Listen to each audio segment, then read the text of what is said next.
Especial 70 anos da Segunda Guerra Mundial. Fotógrafos brilham na frente de batalha. O Pato Donald nas garras dos nazistas. E o seu repórter Esso, testemunha ocular da história. Neste primeiro capítulo, a mídia vai à guerra. Bem-vindos ao Observatório da Imprensa. Há exatos 70 anos, em 1º de setembro de 1939, começava a Segunda Guerra Mundial, considerada pelos historiadores como o acontecimento mais importante dos últimos 500 anos. Não foi apenas um conflito bélico de gigantescas proporções, o primeiro de âmbito efetivamente global. O banho de sangue foi o maior de que se tem notícia, 72 milhões de mortos. O número de vítimas civis foi 2 vezes maior do que o de soldados. A primeira guerra total, guerra absoluta, sem retaguardas. Todos estavam na linha de frente. As batalhas foram travadas em terra, no mar, no ar, nas grandes cidades, nos vilarejos, desertos e na selva. Como todas as guerras, visava a expansão territorial, mas também foi acionada por ideologias, ou melhor, pela intoxicação de ideias simplificadas através do rancor. Pura paranoia. Caso do milenar ressentimento antissemita executado pelos nazistas em escala industrial. Foi uma guerra decisiva para o Brasil. Cruzamos o oceano para ajudar a derrubar Mussolini e Hitler, enquanto nosso país estava mergulhado na rigorosa ditadura do Estado Novo. Aqueles poucos que conseguiram escapar do Holocausto e aqui se refugiaram, trouxeram a ideia do país do futuro, que resultaria nos anos dourados da década seguinte. Cada geração viveu a sua guerra mundial, através do cinema, da literatura ou até pela TV. Porém, a banalidade do mal tornou-se uma realidade. Hoje, muitos já não conseguem empolgar-se com os feitos ou comover-se com a imensa catástrofe. Pior, muitos não se importam em recomeçar tudo de novo. A série de 4 episódios que o Observatório da Imprensa inicia hoje pretende fazer o registro dos registros. Rever o que foi noticiado. Em suma, lembrar. Lembrar para evitar repetições. Lembrar para aproximar. Lembrar a guerra para promover a paz. A Segunda Guerra Mundial foi o primeiro conflito verdadeiramente midiático. Se no passado eram os poetas e os músicos com seus hinos que empurravam os povos a seguir reis e caudilhos, desta vez as multidões foram mobilizadas para cometer barbaridades nunca imaginadas através de instrumentos mais poderosos, os meios de comunicação de massa. No começo da década de 40, os jornais ainda eram a principal fonte de informação em todo o mundo. E no período da Segunda Grande Guerra, eles foram mais importantes do que nunca. Aqui no Brasil, além da variedade de títulos, havia 2 tipos de diários. Os matutinos rodavam de madrugada com textos maiores, alguns assinados. Os vespertinos saíam em diversas edições ao longo do dia, muitas fotos, títulos trepidantes e textos curtos de última hora. A matéria-prima, porém, era igual, o noticiário da guerra. As agências telegráficas ofereciam notícias prontas, geralmente já em português. A vida nacional era menos palpitante e a guerra era naturalmente sensacionalista. Foi um período muito importante para a imprensa brasileira. Com os jornais censurados pela ditadura do Estado Novo, a guerra servia como pretexto para títulos antifascistas e pró-democráticos. Nessas estantes, na imponente Biblioteca Nacional no Rio de Janeiro, estão as coleções dos jornais com um pedaço da história do Brasil e com a história da Guerra Mundial vista pela imprensa brasileira. Essa guerra chegou na nossa casa, aqui no Rio de Janeiro, de uma forma dramática, porque trazia as notícias do avanço alemão na Polônia, o avanço soviético no lado oriental da Polônia, mas o jornal que chegava na minha casa era o O Jornal, talvez o jornal mais dinâmico da capital federal, e através desse jornal nós acompanhamos a guerra. Nós, crianças, não estávamos, nesse caso, não tão interessados nos aspectos bélicos, das armas. Nós estamos sob o impacto de uma grande angústia, de uma grande tragédia.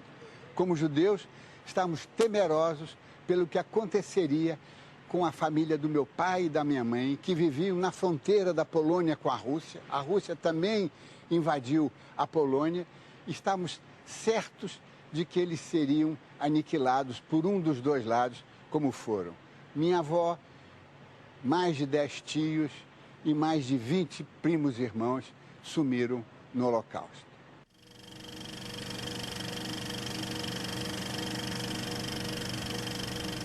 Renato Lessa, como dimensionar a Segunda Guerra Mundial? Quer dizer, qual o tamanho que teve, do ponto de vista histórico, né? Comparado com os 3, 5 mil anos de história antes dela? Eu acho que a Segunda Guerra ela teve impacto imenso, não só na história do século XX, no início do século XXI, mas acho que se a gente pegar a história da humanidade no seu conjunto, da Idade Moderna para cá, eu acho que era o evento mais impactante, mais desestruturador e estruturador ao mesmo tempo, né? Ela desorganiza uma forma de vida, enfim, o mundo europeu e as suas cercanias, e ao mesmo tempo estabelece uma série de desafios e problemas para o futuro, problemas que até hoje não estão completamente resolvidos e sanados. Quer dizer, no certo sentido, ela tem raízes profundas e, por outro lado, ela tem consequências que ainda não se esgotaram. O expansionismo alemão começou quando Hitler tomou o poder e proclamou a necessidade do chamado espaço vital. Apoiada no seu poderio militar, a Alemanha passou a exigir a incorporação de territórios habitados por alemães, como os Sudetos, perdidos após a Primeira Guerra. Seguiu-se a anexação da Áustria sem disparar um único tiro. A Aliança Franco-Britânica, agarrada à ideia da paz a todo custo, foi cedendo às exigências nazistas. Quando a Polônia recusou a devolução do estratégico porto de Danzig, no Báltico, Hitler ganhou o pretexto para invadi-la. Dias antes, firmaram um pacto de não agressão com a União Soviética de Stalin. Menos de 9 meses depois, a Blitzkrieg alemã já chegava ao coração da França. A Tchecoslováquia foi a primeira a tentar uma resistência à ocupação. Estamos a 170 quilômetros do Rio de Janeiro, mais ou menos 3 horas de automóvel, em plena Serra do Mar, mas não muito longe de Angra dos Reis, região leiteira. Mas essa cidade aqui de 5 mil habitantes, quando ela nasceu, ela foi chamada de Capivari. No entanto, em 1942, trocou de nome para Lídice. Estamos, portanto, no Brasil, com o pé na Tchecoslováquia, no início da Segunda Guerra Mundial, quando Hitler mandou aniquilar a cidade de Lídice em represália pelo assassinato do seu braço direito. Hitler ficou furioso ao saber do atentado que matou Reinhard Heydrich. A besta loura, ou monstro de Praga, como foi chamado, era muito respeitado pelo próprio Führer. Foi responsável por algumas das mais brutais e sangrentas ações nazistas. Na Noite dos Cristais, em 1938, destruiu milhares de lojas, fábricas e sinagogas dos judeus em toda a Alemanha. Seu virulento antissemitismo teria sido motivado por boatos de que teria sangue judeu. Heydrich organizou a reunião de Wannsee, destinada a implementar a solução final da questão judaica, cuja meta era o extermínio sistemático de 11 milhões de judeus. Ao saber de sua morte, o Führer decidiu assassinar aleatoriamente 10 mil pessoas, mas depois foi convencido a arrasar as vilas de Lídice e Lejac que teriam abrigado os assassinos de Heydrich.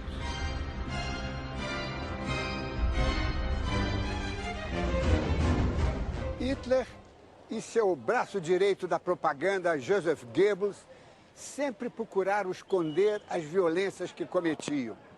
Inventaram 1000 maneiras de mostrar que tudo isso era uma conspiração de mentiras, que ele era um amante da paz, que ele não queria fazer nenhuma barbaridade. Mas no caso de Lídice, ele assumiu pessoalmente a intensidade da represália. Ele queria mostrar aos países ocupados que não ousassem fazer algo parecido. E queria mostrar ao mundo o seu poder destruidor. E assim, num dia só, foram mortas 360 pessoas no vilarejo Lídice, os homens primeiro, as mulheres mandadas para um campo de concentração, seus filhos arrancados e mandados para outro campo de concentração e a cidade aniquilada. Mas das cinzas sempre nasce alguma coisa. Lídice tem como símbolo a fênix, a ave mitológica que vive 1000 anos e depois renasce das cinzas, que alimenta os filhotes com o próprio peito e depois eles renascem. Essa Lídice é a continuação da Lídice da Tchecoslováquia e foi rebatizada por sugestão da grande OAB em 17 de setembro de 1942, quando sugeriu ao então interventor do Estado do Rio de Janeiro que se fizesse uma homenagem à cidade desaparecida, criando outra no Rio de Janeiro. Os anos da Segunda Guerra foram os anos de ouro das revistas ilustradas e também dos grandes repórteres fotográficos. As revistas ilustradas que começam na década de 20 na Alemanha, inspiram algumas outras, como a Paris Match, a Vie e principalmente a Life, que em 1936 ela toma um novo rumo quando é comprado pela Time. E há uma nova configuração da fotografia, e principalmente da fotografia jornalística, do fotojornalismo, na qual a imagem passa a ser protagonista, passa a agregar informação ao fato midiático. Outro fator importante que antecede a Segunda Guerra Mundial é a câmera Leica, né, que está aqui na minha mão. Ela é uma câmera bem portátil, né, fácil de carregar, lentes pequenas, né, ágil.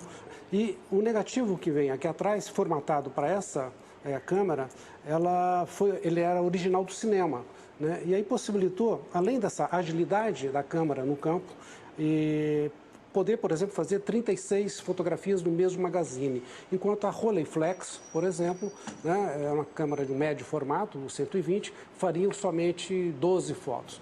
As revistas americanas como Life e Look publicaram imagens que se tornaram ícones da Segunda Guerra Mundial.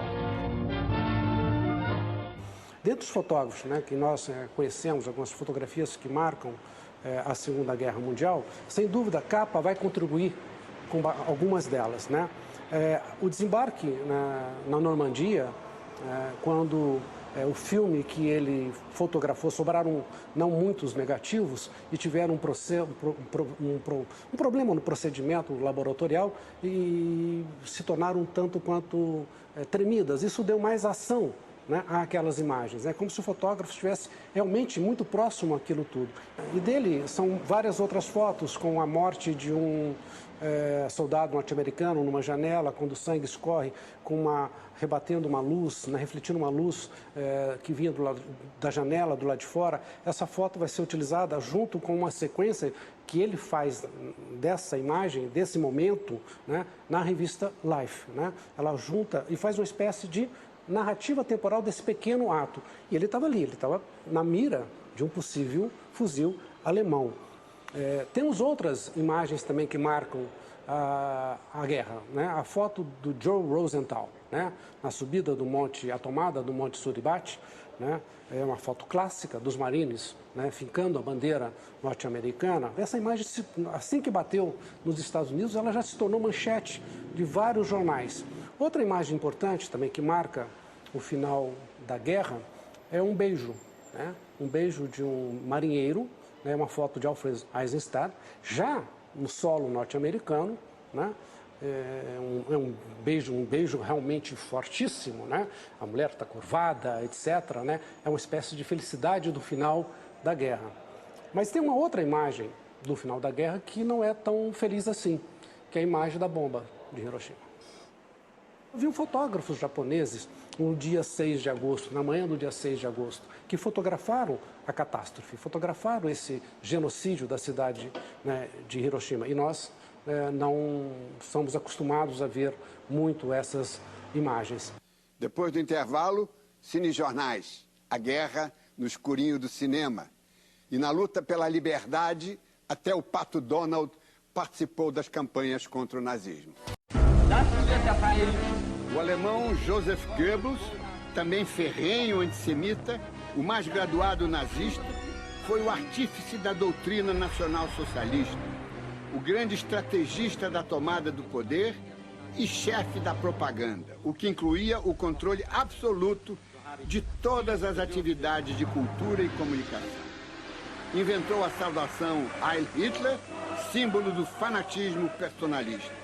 Orador delirante, encantou Hitler, que também era fascinado pela oratória.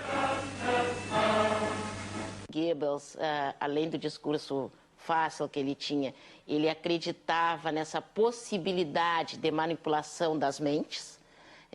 Então, o que ele diz na época, baseado, inclusive, numa declaração do chefe da rádio alemã, assim, ele vai dizer que o rádio é tão milagroso, né, que ele não obedece nenhuma fronteira. O uso dos meios de comunicação como arma de guerra não foi uma exclusividade alemã. Do lado aliado, também foi produzido um farto material de contrapropaganda e mobilização antinazista, como a série de 8 documentários do famoso cineasta americano Frank Capra, Why We Fight, Por que Lutamos.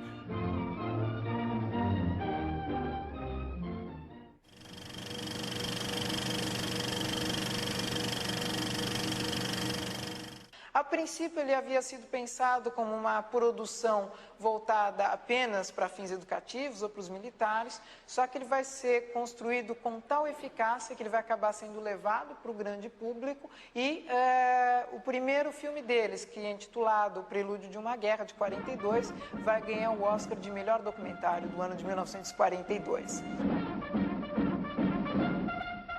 Tem um dado aí específico nosso do Observatório da Imprensa. Quer dizer, todo o ódio, toda a barbaridade, ela não foi de uma pessoa, de um grupo de pessoas, do alto comando da Gestapo nazista. Isso espalhou, isso disseminou-se, esse ódio disseminou-se graças à mídia. Quer dizer, a mídia, essa teria sido a primeira guerra midiática. Eu acho que foi a primeira guerra midiática. Houve um uso por parte dos nazistas, muito, até é difícil dizer isso, né? Mas vai lá, competente, né? De meios de disseminação e de difusão de valores, né? Quer dizer, o partido nazista começa nos anos 20 como um partido minúsculo, de pessoas ressentidas, enfim, fora da lei, quer dizer, deserdados, excluídos de uma série de domínios. Uma mensagem absolutamente que não tem a ver com a tradição literária, filosófica alemã. O idealismo alemão, humanismo, aquela coisa toda, mas em 2, 3, 4 anos, claro que havia condições históricas ali que favoreceram. Inflação, a crise, a dureza dos acordos de Versalhes, né? Quer dizer, o ressentimento da perda da guerra, aquela coisa toda. E foi o Goebbels que engendrou essa... Goebbels, no partido e depois quando assume o Ministério da Propaganda, cria a primeira grande máquina moderna de... Quer dizer, os nazistas fazem malignamente o que aquela primeira geração de artistas plásticos russos tentou fazer benignamente logo após a Revolução. A ideia de trazer a arte de vanguarda para uma renovação da sociedade. E o que os nazistas fazem é usar esses meios de comunicação para trazer valores de exclusão, quer dizer, de tolerância racial, de ódio, de supremacismo, né? Nos cinemas do mundo inteiro, além do lazer, a busca por informações. Os cinejornais, curta-metragens informativos, renovados semanalmente e exibidos antes dos filmes, levaram aos espectadores uma guerra heróica e a certeza da vitória. Também nós temos, com as várias produtoras cinematográficas alemãs uma série de cinejornais. Então, a UFA, a Tobis, a Dorlig, entre outros, a Bavária, a Kunst, vão ser responsáveis pela produção dos cinejornais e dos chamados filmes culturais. É somente a partir do período com o início da Segunda Guerra Mundial que o Ministério da Propaganda do Goebbels vai querer controlar a informação total e a partir daí ele vai unificar esses cinejornais no chamado Die Deutsche Wochenschau, ou as atualidades alemãs, né, que vão ser exibidas semanalmente e que vão estar sob total controle do Ministério de Propaganda nazista. Também os grandes estúdios de Hollywood, como a 20th Century Fox, vão estar produzindo aí os principais cinejornais e, da mesma forma, com o início da Segunda Guerra Mundial, ao contrário do que se pensa, o Roosevelt também ele vai criar não apenas um organismo, mas 2 organismos para controlar essas produções cinematográficas no campo dos cinejornais e dos documentários. Se a gente pensar nos Estados Unidos, que vai ser um dos modelos principais, o tom vai estar muito valorizado na figura do narrador. Então, nós vamos ter aquela narração over ou narração off, e as imagens vão estar aqui quase que complementando, né, o noticiário. From Strasbourg, Nazi positions across the Rhine are shelled. Já no caso dos nazistas e dos fascistas, o principal poder vai recair sobre as imagens. Então, eles vão trabalhar muito a psicologia de massas para valorizar esse potencial imagético acima da figura do narrador. Uma ferramenta usada pelos dois lados, transformando a notícia numa arma da guerra psicológica e da propaganda política.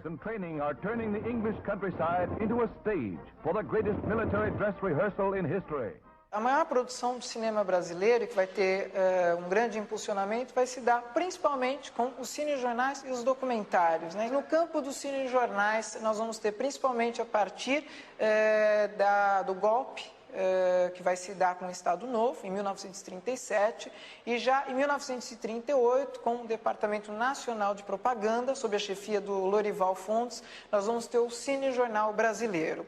Os veículos de comunicação brasileiros não se limitaram a noticiar o que se passava nas linhas de frente. O bloqueio dos submarinos e o afundamento de barcos brasileiros criaram grandes dificuldades. Jornais e rádios foram fundamentais nas campanhas de mobilização popular, como a da economia do gás. A campanha do aço angariava peças de metal, panelas, grades das praças. Tudo poderia ser aproveitado para a fabricação de armas e equipamentos militares. O movimento Borracha para a Vitória pretendia estimular o aumento da extração de látex e o reaproveitamento dos pneus usados. Faltava leite, açúcar, sal e, para evitar o desabastecimento de legumes e verduras, o governo estimulou a criação das Hortas da Vitória em escolas e clubes. Mas a imprensa também foi fundamental em outra mobilização pela segurança nacional. O Forte Copacabana tem uma posição estratégica, porque ele controla os navios de guerra que vêm do alto mar e pretendam entrar na Baía de Guanabara. Mas o bairro de Copacabana transformou-se numa praça de guerra, e sobretudo à noite, por causa do blackout. A mídia teve um papel fundamental em mobilizar a cidade, sobretudo os bairros litorâneos, e não apenas aqui do Rio de Janeiro, mas do país inteiro, para que não se acendessem as luzes e os submarinos que subissem à tona não tivessem uma orientação sobre onde eles estavam. Nesse sentido, o esforço de guerra foi muito bonito, porque todos queriam acompanhar o sacrifício dos pracinhas que estavam na Itália. Numa determinada hora, quando ia começar a escurecer, todos sabiam que não podiam acender as luzes e a cidade ficava às escuras. Da realidade para a ficção e da ficção para a realidade.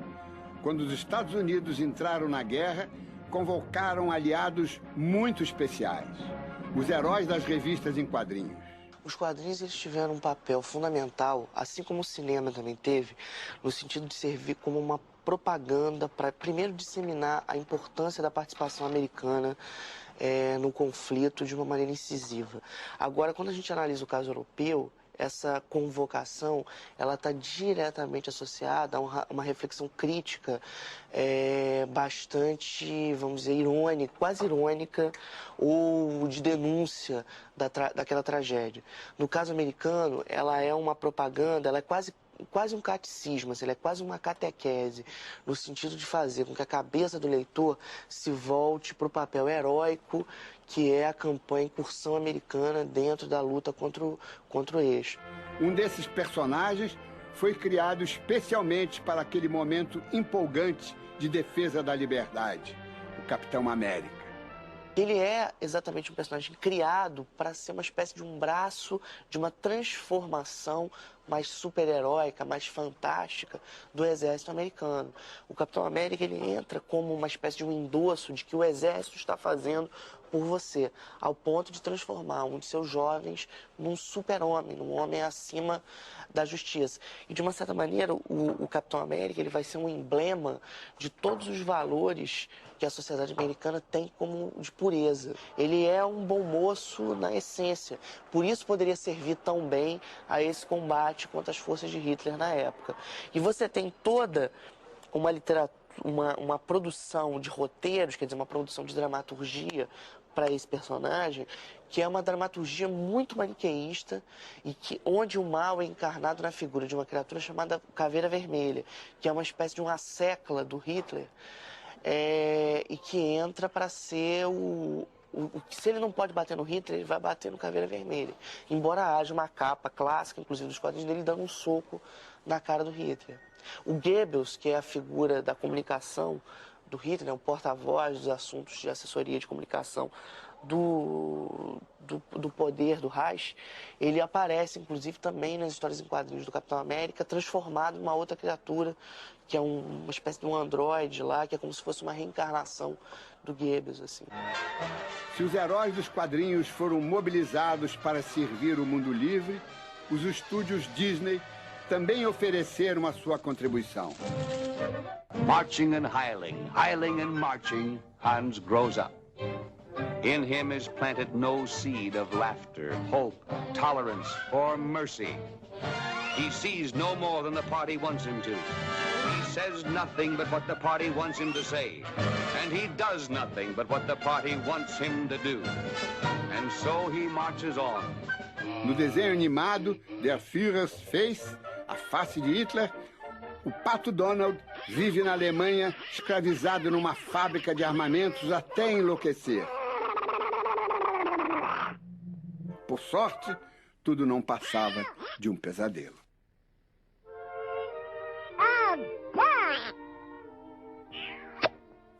No próximo bloco, a importância do rádio, uma arma a serviço da propaganda ideológica, e a sinfonia que colocou um gênio alemão ao lado dos aliados. O rádio foi intensamente usado na ascensão do nazismo ainda nos anos 20. O nacionalismo alemão ele só se fortalece exatamente em função do rádio, né?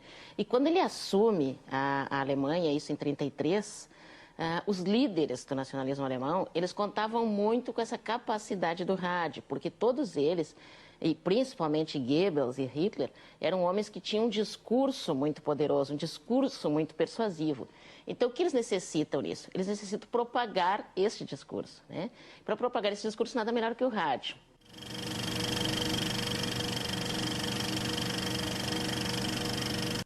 Hitler não acreditava na palavra escrita, apostava na palavra falada, para insuflar multidões e destilar o ódio. Ich bin nicht deutsches Volk als ein Sprecher! Ich bin als Vertreter Eles usam o rádio como uma arma de guerra mesmo. As pessoas não só recebiam receptores de rádio de graça, né? Podiam adquirir receptores a um preço mais barato. Os restaurantes e bares eram obrigados a ter receptores de rádio para ouvir, claro, os discursos, né? Ouvir todo o apelo do nacionalismo alemão. E também os locais públicos tinham alto-falantes que permitiam amplificar essas mensagens radiofônicas. O controle era muito efetivo. Nada passava, né, pelos alto-falantes, pelas emissoras de rádio, se não fosse antes aprovado pelo Ministério da Propaganda, né? E tinha também um controle muito grande daquilo que entrava. Os alemães não podiam ouvir uma emissora de rádio que não fosse essas controladas pelo governo. Esse rádio, no nacionalismo alemão, ele não é para acalmar, ele é para excitar as pessoas. Und von jetzt ab wird Bombe mit Bombe vergolten. Wer mit Gift kämpft, wird mit Giftgas bekämpft. A Inglaterra, a França, a Holanda, todos aqueles países em volta que já vinham vivendo o rádio desde 1920, eles perceberam que o rádio tinha sido um instrumento de invasão, de propaganda política do Hitler. E o que poderia acontecer em qualquer país onde chegassem as ondas artesianas transmitidas. Então, esses países imediatamente começaram a montar uma emissora pública, oficial, forte, sem comerciais também, para poder enfrentar isso. Era importante difundir os conceitos do nacionalsocialismo fora da Alemanha, porque a ideia é de que eles, em algum momento, se associariam à nova Alemanha, né, e transformariam o sul do continente, né, num Estado associado. Tá? Isso teve um efeito significativo, eram 56 horas de transmissões semanais da Rádio Berlim, né? 10 horas de transmissões de emissoras italianas também para o sul, porque era um outro contingente significativo de imigrantes, né?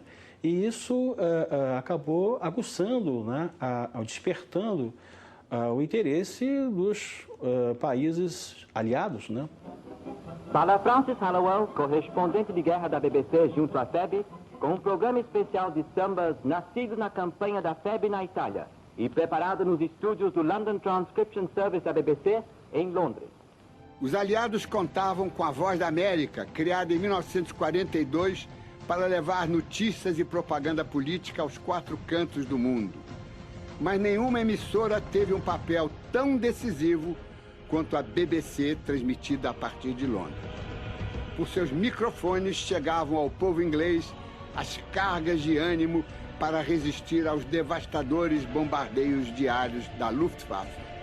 Através de seus transmissores, a Europa ocupada foi convocada a resistir. As mensagens cifradas orientavam as operações militares dos maquis franceses e dos partisãs da Europa Central. A rádio de Londres dizia umas frases assim, por exemplo, as batatas estão cozidas, as batatas estão assadas, que não quer dizer nada para as pessoas em geral, mas queria dizer para certas pessoas que esperavam talvez um avião chegar soltando paraquedas. Os discursos de Winston Churchill, primeiro-ministro inglês, ganharam audiência global. We shall fight in the fields and in the streets. We shall fight in the hills. We shall never surrender. Essa época é caracterizada por grandes oradores, né? Hitler era um grande orador, né? Churchill era um grande orador, Franklin Roosevelt era um excelente orador. O Roosevelt, por exemplo, tinha um programa chamado Conversa ao Pé da Lareira, que ele conversava com o povo americano. Se Goebbels fazia um discurso emocionado, né, com palavras que davam conta de que no campo de batalha tudo ia muito bem, né? Por que os alemães em Berlim desanimaram se tudo ia muito bem no campo de batalha, né? Se eles estavam ouvindo isso, e isso era destinado a cada um dos alemães, particularmente. De Londres, De Gaulle, líder da França Livre, falava com seus compatriotas na França ocupada.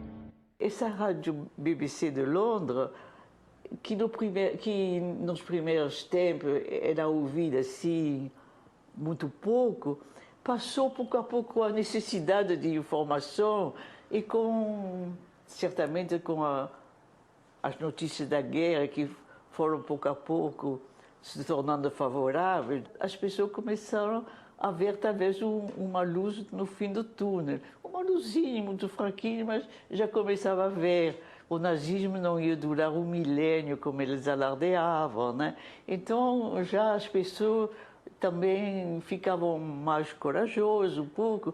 E atrás das janelas, assim, com o ouvido bem atento, se podia ouvir assim, o sinal da BBC de Londres, né? Usado como estímulo para o moral das tropas, o rádio também funcionou como vilão. O Japão serviu-se da Rosa de Tóquio, uma americana que trabalhou como locutora para os japoneses. Sua missão era abater o ânimo dos americanos, ingleses e australianos que combatiam a ocupação nipônica. Após a guerra, quando voltou aos Estados Unidos, Iva Toguri Dakino alegou ter sido obrigada a trabalhar para o inimigo. Mesmo assim, foi presa por traição.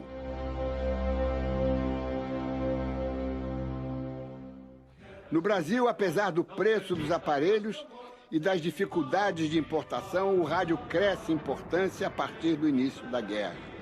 Era uma arma estratégica para conquistar os corações e mentes contra o nazifascismo.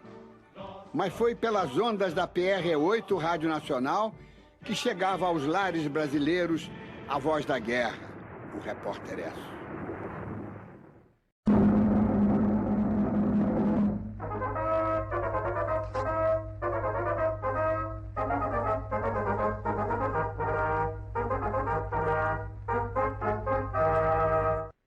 Esse não era apenas o prefixo de um programa de notícias, era um toque de clarim que levava o Brasil inteiro para o front da guerra. O Repórter Esso foi um marco das comunicações do Brasil, foi um marco do rádio brasileiro e foi um marco político, porque a partir de 28 de agosto de 1941, os Estados Unidos não tinham entrado na guerra, o Brasil ainda estava com restinho de namoro com o eixo, mas a Standard Oil, a Esso do Brasil, resolveu bancar um programa de notícias na Rádio Nacional e mais 3 rádios do Brasil, para trazer as notícias da guerra. A testemunha ocular da guerra, o Repórter Esso, na voz de Heron Domingues, inesquecível, marcou a história desse país, a biografia de muita gente, a minha biografia. E o Heron Domingues, com aquela sua voz dramática, quente, né, trazia a guerra para o Brasil. E isso nunca vai ser esquecido, isso é um dado da sociedade brasileira, da história política do Brasil e da história pessoal. Eu lembro perfeitamente, no dia 6 de junho de 1944, quando as tropas aliadas desembarcaram na Normandia, era o início do fim da guerra na Europa. Foi de madrugada, junho, ainda a noite ia bem adiante, e começaram as pessoas se telefonarem, as luzes começaram a acender, como se um toque mágico tivesse despertado a cidade, não é? Antes da hora normal, e as pessoas iam ligar na Rádio Nacional, no Repórter Esso, para ouvir essas notícias espetaculares. Aquela madrugada foi inesquecível. Nós todos sabíamos que o fim da guerra já estava se aproximando. Esse programa já existia nos Estados Unidos, existia na Venezuela, em Cuba, Havana e em outros lugares. E que resolvem instalar no Brasil porque os americanos também queriam uma base no Nordeste, né, para a aviação e também ajudar nessa defesa do continente sul, né? E com isso surge o Repórter Esso, que vai ser um programa diferente, porque não é uma cópia das notícias do jornal. Os redatores escrevem para o ouvinte, linguagem oral, mais pontos do que vírgula, frases curtas, e que dão a imagem do que está acontecendo. E tem o tempo limitado, são 4 edições por dia de 5 minutos exatos, que favorece, é claro, o movimento da guerra, tá? Movimento de tropas, invasões, o dia a dia da guerra. No Rio de Janeiro, o principal concorrente do Repórter Esso era o Grande Jornal Tupi, na Rádio Tupi, que tinha um contrato com a Associated Press, a AP. Né? E a AP divulgou o fim da guerra, anunciou o fim da guerra 24 horas antes da UPI. Por uma questão de entendimento de que havia um determinado fato dentro da guerra que significava o fim, né? A UPI foi mais contida. O fato é que a população só saiu às ruas para comemorar o fim da guerra quando o Repórter Esso anunciou que ela havia mesmo acabado. Isso é uma prova da credibilidade que o jornal tinha, né, junto a seu público.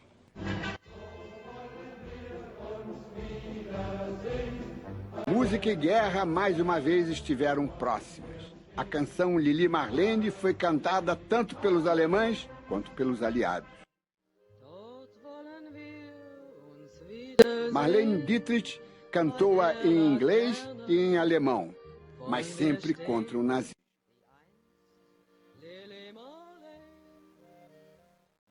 Artistas americanos a toda hora estavam no front, muitos deles de farda, como o bandleader Glenn Miller. Numa dessas viagens, seu avião foi abatido e ele desapareceu.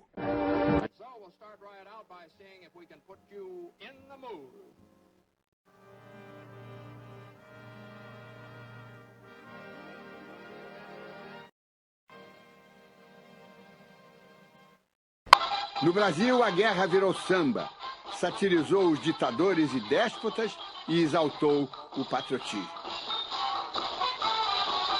Eu acho que a música teve esse papel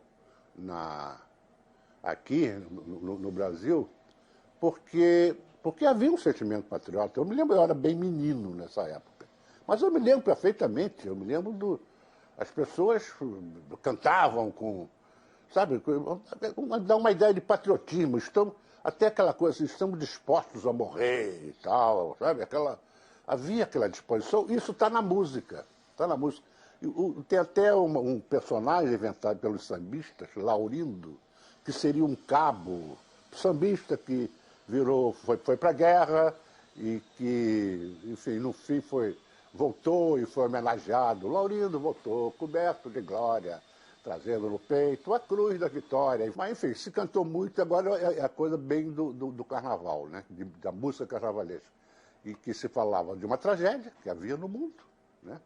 Mas se falava rindo e brincando, era o carnaval, né? No Sassaricando tem um quadro de músicas de guerra, e que Rosa Maria e eu montamos.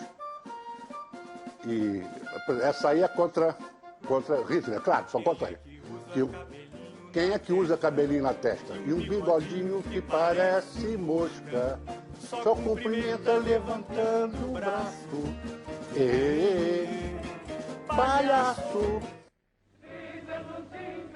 Não podemos esquecer, é claro, a importância dos hinos e das marchas.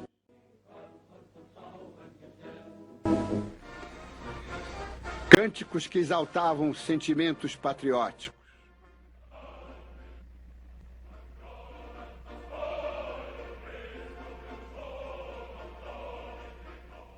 A Marselhesa, por exemplo, ultrapassou as fronteiras e tornou-se um patrimônio universal.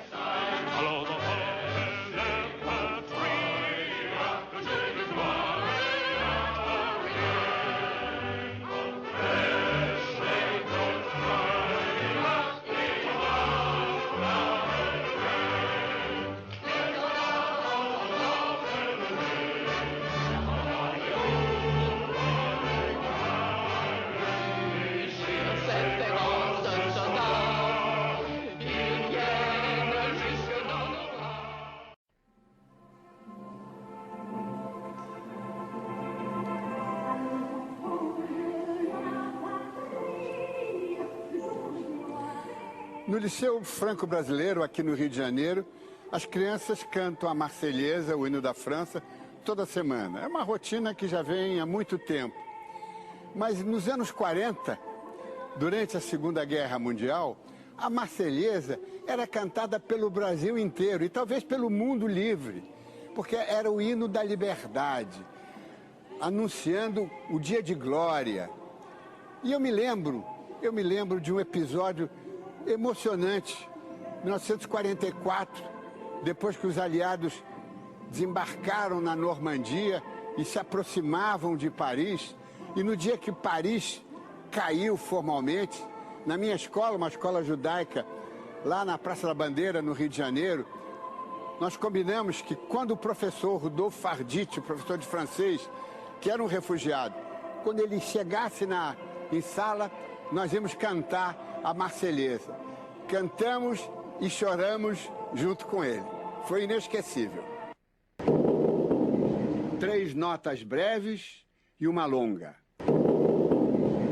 Beethoven era adorado pelos alemães, mas acabou servindo a causa aliada. Os acordes iniciais da sua 5ª Sinfonia transformaram-se no Código da Vitória. Mas, Skarabchevsky, a 5ª de Beethoven, a 5ª Sinfonia de Beethoven, depois passou a ser conhecida como a Sinfonia da Vitória. Sinfonia que foi usada durante a guerra, a partir de 42, como, digamos, o símbolo da vitória antinazista, né? Ganhou uma conotação até de marketing político. A BBC lançou o V como símbolo antinazista, inspirado em Churchill, que ia visitar as partes arrasadas de Londres com o V, dizendo nós vamos ganhar, nós vamos ganhar. E a BBC começou a usar o código Morse, pam, pam, pam, pam, e de repente o pam, pam, pam, pam virou a utilização da grande sinfonia. Mas a minha pergunta é o seguinte, e Beethoven, ele concebeu alguma coisa relacionada com vitória, ou é apenas aquela lenda que corre de que ele diz que é o destino batendo a porta? Os aliados não poderiam ter escolhido o tema melhor para representar o anseio pela liberdade, pela luta contra a injustiça, contra a barbárie que se instalou naquele século, do que a 5ª Sinfonia de Beethoven. Ela representa o ápice, digamos, o ponto culminante de todo um pensamento de que, através da música, estava implícito também o problema da autossuperação. E eu explico, a autossuperação no sentido em que Beethoven já estava praticamente surdo quando compôs essa obra em 1808. Já estava praticamente em um processo de quase total surdez, né? Trabalhando na cabeça. Ele tinha a música dentro de si mesmo, ele conseguia reproduzi-la através do ouvido interior, daquilo que ele captou e assimilou durante anos e anos e anos de experiência musical. Bom, esse tema provém de um sentido analítico que Beethoven imprimia à busca, à procura da perfeição. Ele começou esse tema dessa maneira, assim, olha. Com não necessariamente as 3 notas iguais, mas ele procurava, e foi de encontro a esse ritmo. Até que chegou, finalmente, depois de 5 tentativas, ele chegou a 3 notas iguais e uma longa. Que é o tema que todo mundo conhece. Claro. Né? Mas eu acho que, Diniz, o que está implícito é, digamos, um aspecto subliminar. É que é uma obra de autossuperação. É a luta que o homem desenvolve contra os limites da própria existência. E eu acho que é isso que está implícito no V da Vitória. No V da Vitória, né? Escapa a música, né? Aí já tem um sentido filosófico. Né? No próximo episódio da nossa série sobre a Segunda Guerra, Hollywood de uniforme, o cinema e o conflito. Dia 3 de outubro. Você não pode perder. Boa noite.